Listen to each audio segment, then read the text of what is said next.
Bom dia, turminha, tudo bem? Hoje é dia 2 de junho de 2021 e é quarta-feira. Amanhã, olha lá, feriado, por isso que o dia tá marcado de verde e ponto facultativo na sexta-feira. Então, vocês vão ter aí, ó, 4 dias para descanso aí, tá bom? A gente retorna com as nossas aulas no dia 7, certo? Então, olha lá, nossa data de hoje. Dia 2 do mês 6 de 2021, ok? Para começar, peguem a folhinha, atividade 57, e lá nós temos o mesmo tipo de continhas que nós já fizemos na segunda-feira e na terça-feira. Vocês têm aqui multiplicações hoje usando o número 4, então, vocês vão multiplicar por 4 os números que estão aqui e completar a tabela com a tabuada do 4. Então, primeiro complete a tabela com a tabuada e depois resolva as continhas utilizando os resultados que você colocou aqui na sua tabela. Vou fazer uma com vocês, eu vou fazer essa daqui. Então, olha lá, o número 4, ele é o multiplicador.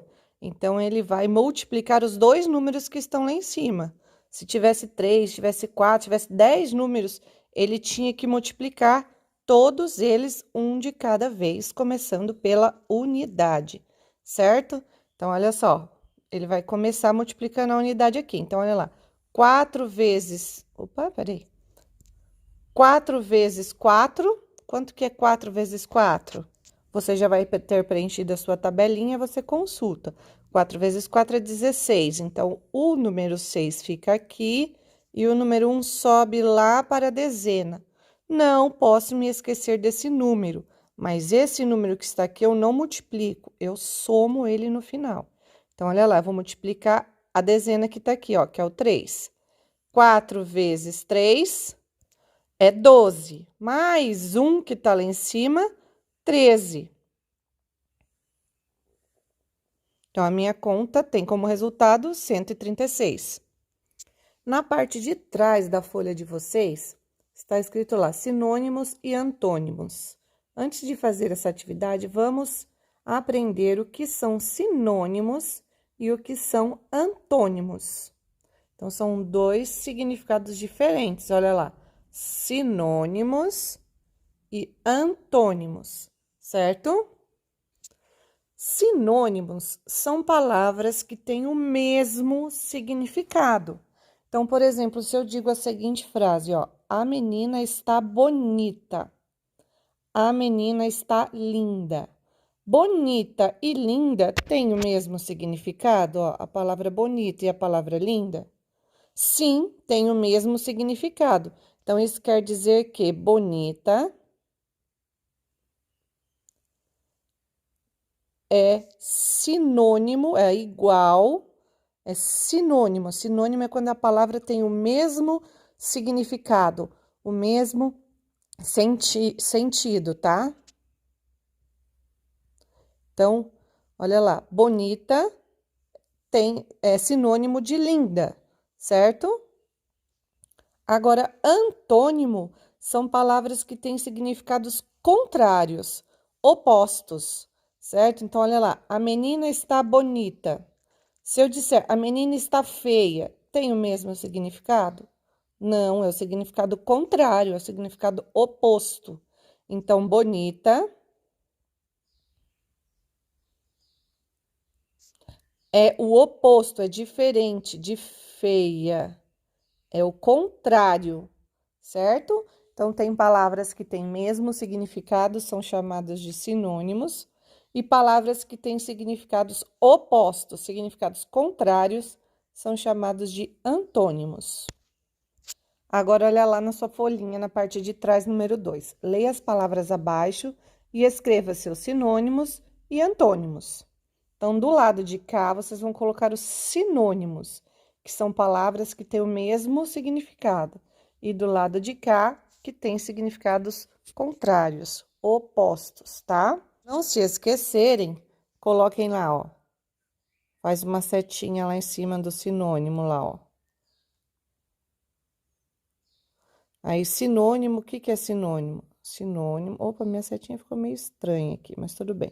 Sinônimo, então, vocês vão marcar lá, ó, tem o mesmo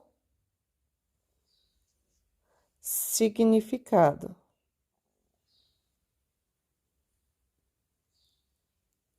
Tem o mesmo significado. E o antônimo, pode marcar em cima também, tem significado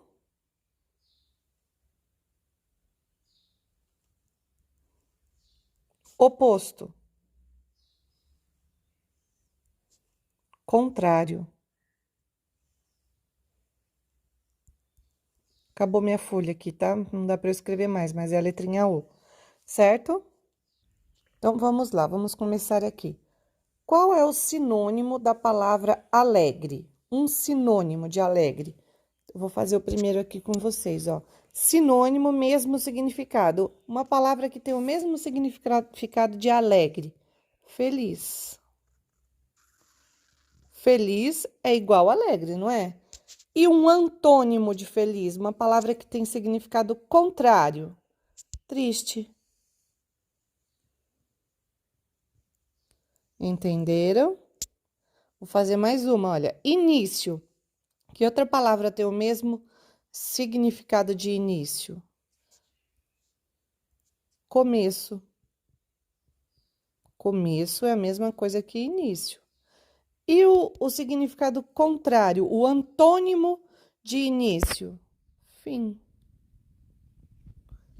Ok? Então, é isso que vocês vão fazer com todas as palavrinhas que tem ali. Então, tem alegre, início, achar, muito, feio, grande, longe, amar, igual, calmo e sumir. Agora, lá no EMAI, ler e escrever, na página 45, atividade 22.2. A escola da professora Marli vai fazer um passeio cultural com todas as turmas no mês de novembro. Ela está ajudando na organização dos alunos, de modo que eles fiquem em duplas. Como ela não sabe o número de alunos que participarão do passeio, ela organizou o seguinte quadro. Então, olha só, na primeira coluna aqui nós temos número de alunos por sala. Então, o primeiro ano A tem 21 alunos, primeiro ano B 26, segundo ano A 28 e assim por diante, até o quinto ano B, que tem 31 alunos. Ela começou organizando o número de duplas possível de se formar com essa turma, com cada uma das turmas. Então, olha só, aqui no primeiro ano A tem 21 alunos. Duplas, o que são duplas? Duplas é quando a gente organiza de 2 em 2, certo?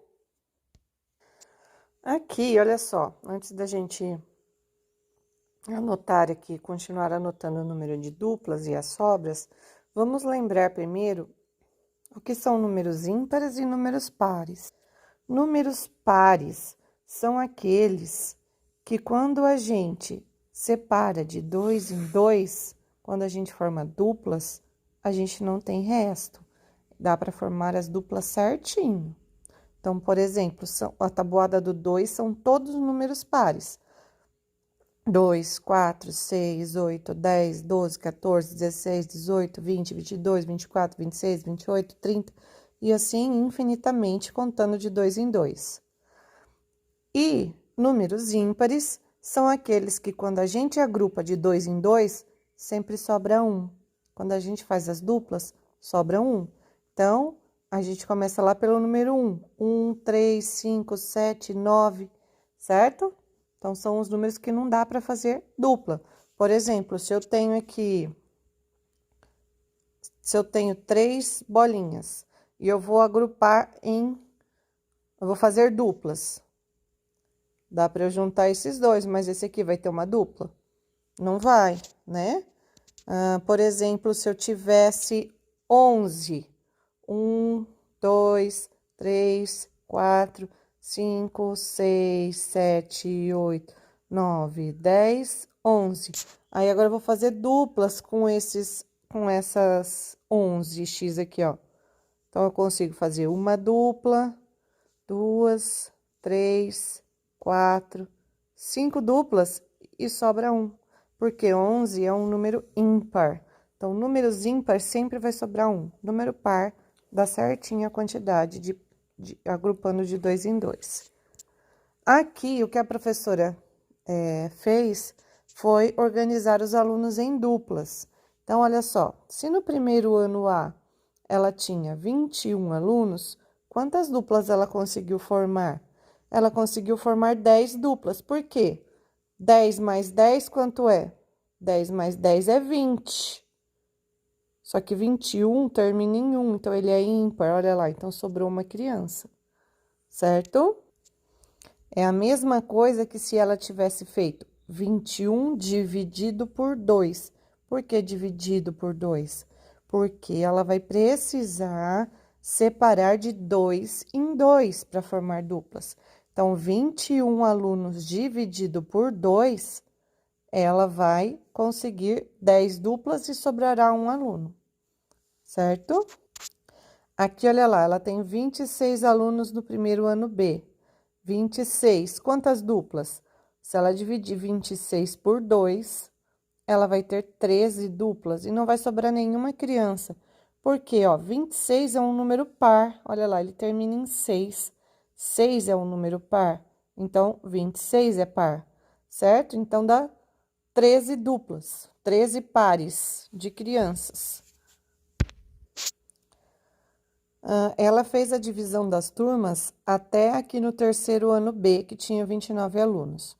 O quarto ano A, o quarto ano B, o quinto ano A e o quinto ano B, vocês aqui vão terminar de completar a tabela aqui. É isso que solicita aqui, ó. Complete o quadro e responda as questões. Então, primeiro você vai completar. Então, você vai pegar igual a professora fez.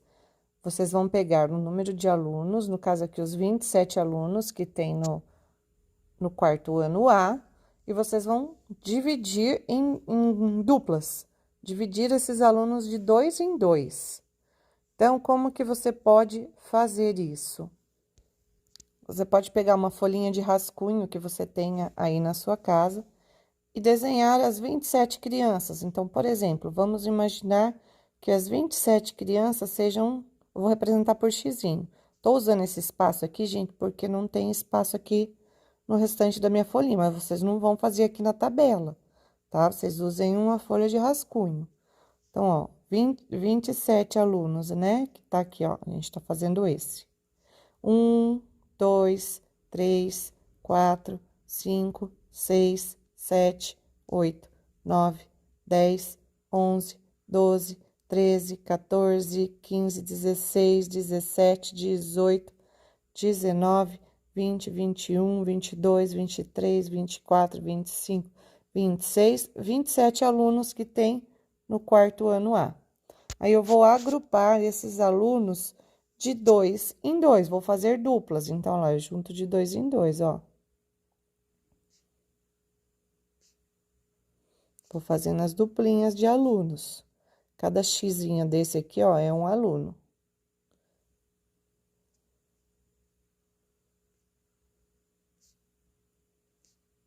Pronto. Ah lá, agora eu já sei quantas duplas eu consigo formar e se sobra ou não. Então, olha só, quantas duplas eu fiz? 1, 2, 3, 4, 5, 6, 7, 8, 9, 10, 11, 12, 13 duplas eu fiz.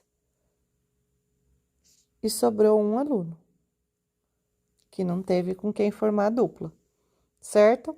É isso que vocês vão fazer para terminar de completar a tabelinha ali, com a quantidade de duplas e se tem sobra ou não de alunos. Depois que vocês completarem o quadro, vocês vão responder aqui, ó.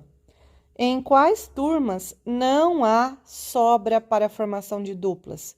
Então, vocês vão lá voltar no quadro e vão observar.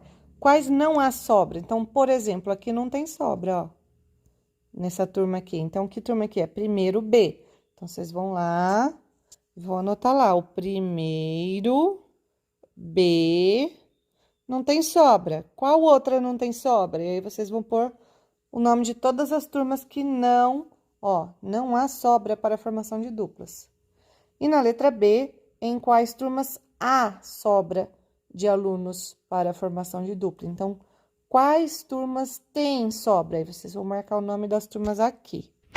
Na página seguinte, a professora Marli explicou que os números que, ao serem divididos por 2, não deixam restos, são chamados de pares.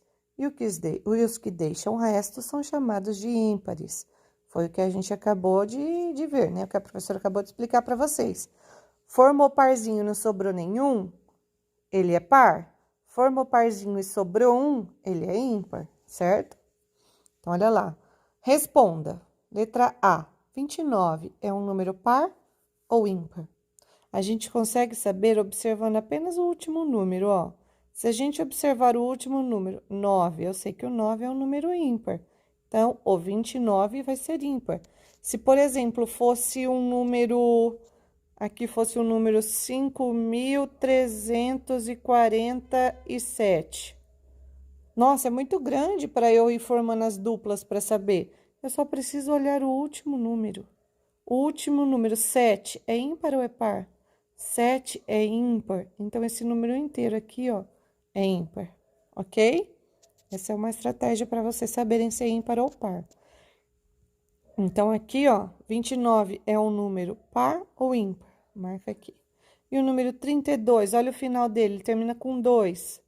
2 é par ou é ímpar? Vocês anotam aqui. Número 3. A escola precisa contratar alguns ônibus para o passeio cultural. A professora Marli precisa somar o total de alunos que vão ao passeio para dividi-los nos ônibus. Já havia somado a quantidade de alunos dos primeiros, segundos e terceiros anos. Ficou faltando somar a quantidade de alunos dos quartos e quintos anos. Então, pediu a ajuda de alguns alunos. Observe o quadro abaixo e responda as questões. Então, olha lá. Ricardo e Márcia somaram os 2 quartos anos. Luiz e Mateus somaram os 2 quintos anos. Vamos ver o que o Ricardo e a Márcia fez para somar os quartos anos. Vamos lá olhar na tabela o valor do quarto ano. O quarto ano A tem 27 e o B 30. Então, é 27 e 30. Eles pegaram o número 27 mais 30. O que eles fizeram? A decomposição. Então, olha lá. 27 separou o 20 para cá, que é a dezena cheia, né? A dezena redonda, sem nenhuma unidade. E deixou a unidade separada aqui, certo? O 30 já é uma dezena cheia, não tem unidade nenhuma aqui, tá com 0. Então, manteve aqui o 30, certo?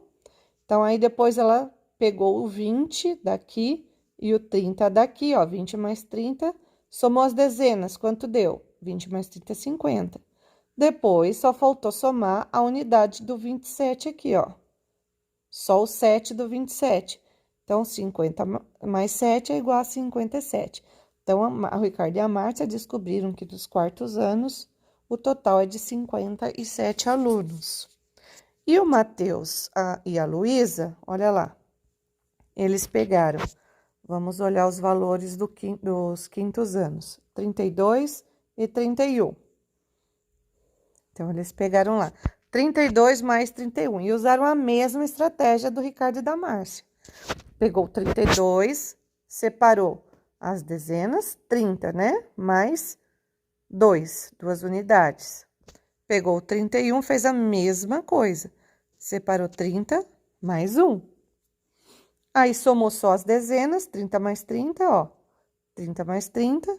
E depois, do lado de cá, a unidade desse e a unidade desse, 2 mais 1. 30 mais 30, 60. 2 mais 1, 3. Então, 60 mais 3, os quintos anos têm 63 alunos. Então, eles usaram a forma da decomposição, da soma por decomposição. E aí, vira a página que continua lá, na 47, olha lá.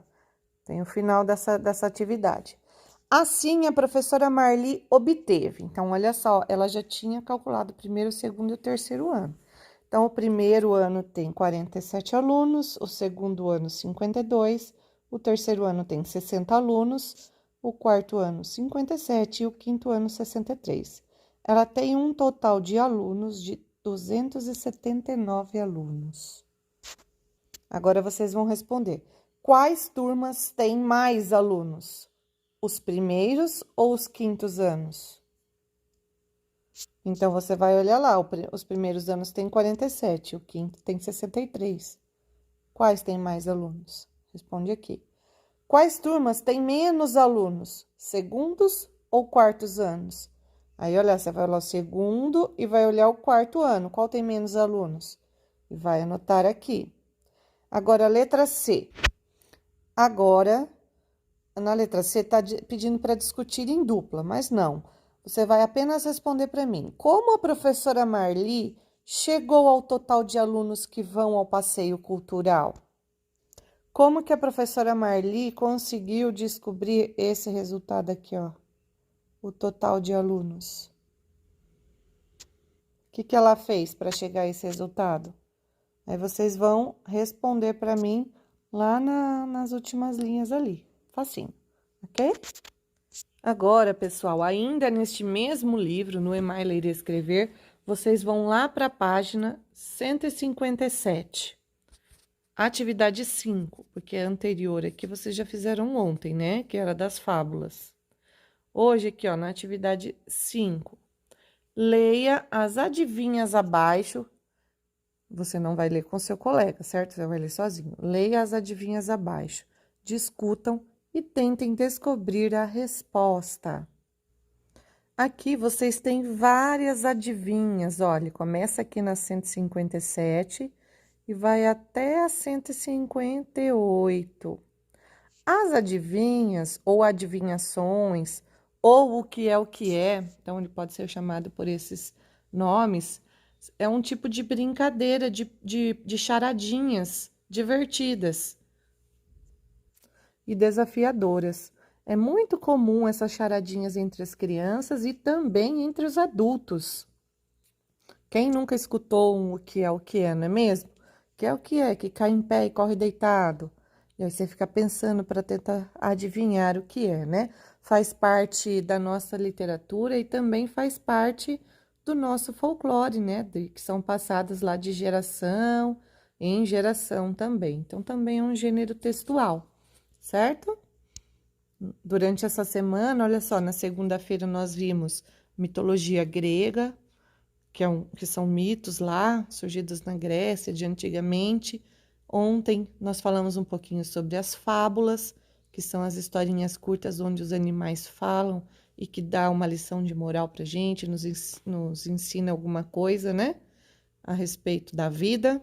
E hoje vocês vão ler aí algumas charadinhas, algumas adivinhações, algumas adivinhas, tá? Então, vocês vão lendo e vão respondendo.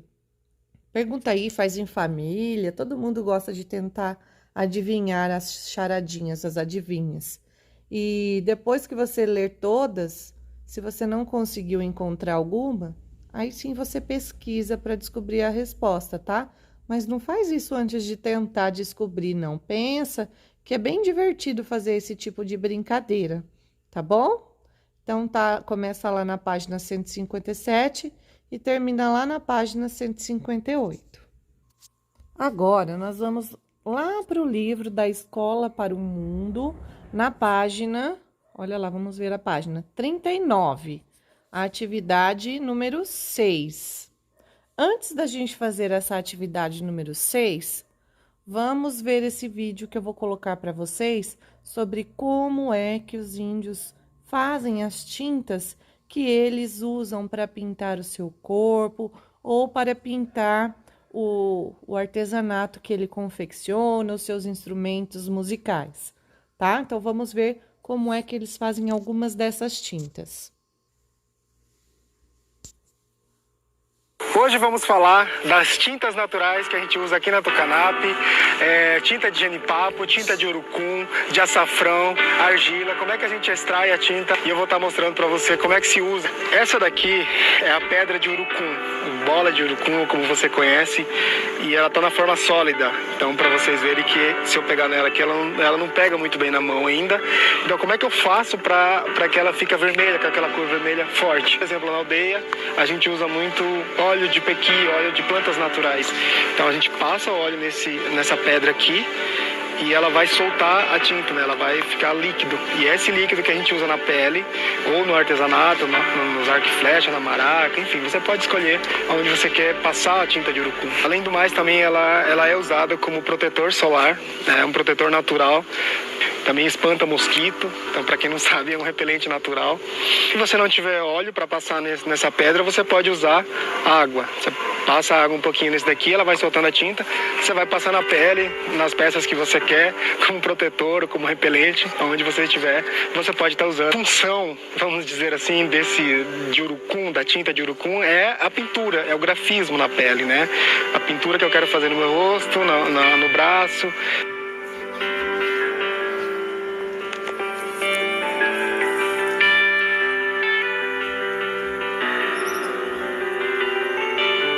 Outra tinta muito usada é a tinta de genipapo.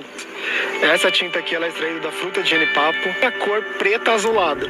Ela não é totalmente escura, não é totalmente preta. E a gente coloca isso aqui numa garrafinha. Parece pouco, mas ela dura bastante, dura muito, porque além de ela durar mais de 2, 3 semanas na pele, se você não esfregar ele dura bem mais. E também você pode misturar com mais água, com carvão também. Outra tinta que é bastante usada é a tinta de açafrão. A cor dela ela é meio amarelado, inclusive alguns povos usam bastante tinta de açafrão. Pela coloração amarelo dele, mistura com urucum, com genipapo e faz um grafismo a partir da tinta de açafrão.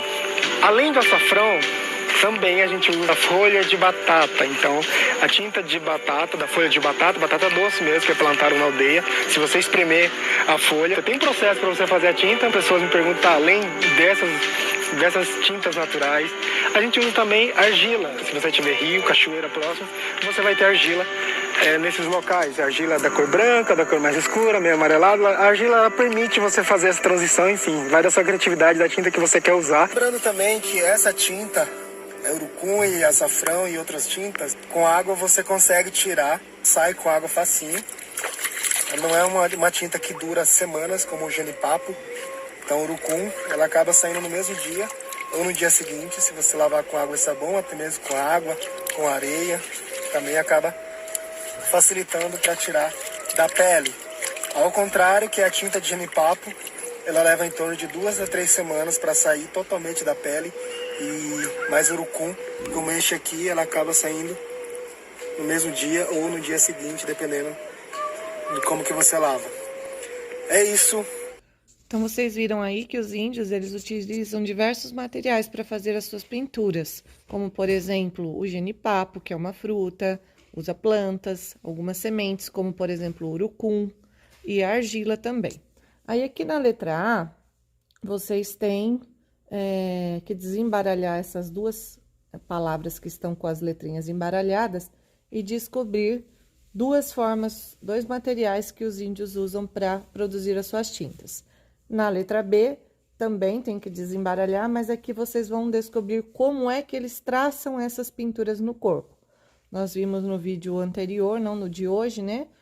No de ontem, que eles podem usar as mãos, os dedos, pincéis, então diversas formas, galinhos, aí vocês vão desvendar aqui quais são as duas formas que eles usam para traçar as pinturas no corpo, certo?